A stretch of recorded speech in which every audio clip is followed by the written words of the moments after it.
السلام عليكم ورحمة الله تعالى وبركاته. دمان ومد الصوماليات ميلول باجوكتين وحيدن كسلام يا سلامة إسلامكم. السلام عليكم ورحمة الله تعالى وبركاته. وأنا جوا ولالكين محمد إسحاق وحنيدن كل سو هلا يا جنال كي جوا نيبسوي أوفيشال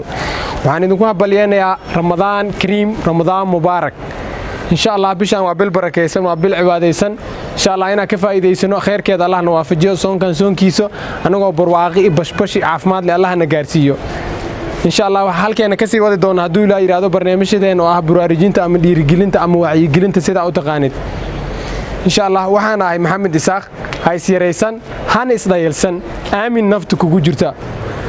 hadaad rabto inaad noqoto madaxweynaha caadi ahayn dhakhtaran caadi ahayn dhakhtaran caadi ahayn ardayan caadi ahayn gabaran caadi ahayn waxaad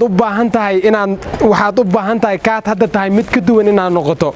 aamin naftu kugu jirta war waa suuragal ku dhahaya waa suuragal maahan waa beenalayaal aamin naftu kugu jirta nafsadaada la sheekayso adiga is hormari karo adiga aan heer isgaarsiin karo hadaad nafsadaada aamintid wax walba waa isku abuuri kartaa hormar kar waa gaari kartaa waxa loo baahan yahay inaad kalsooni isku qabtid waan aaminsanahay inaan maalin un hortiin soo istaagi doono ama maalin aan hortiin soo fidhiisan doono insha Allah haduu ilaa yiraahdo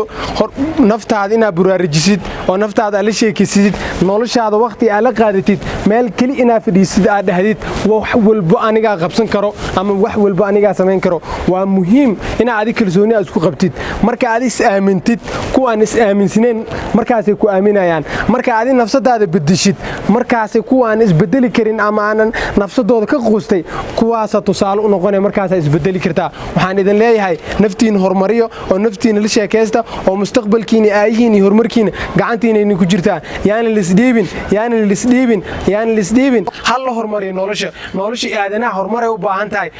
kaamirada aan hortaada istaaganahay ama mikrofoonka ku soo hadlaayo waxa sameeyay qof adigoo kala ah aamin adiga inaad wax walba sameyn kartid assalaamu calaykum waraxmatullaahi ta'ala wa barakatuh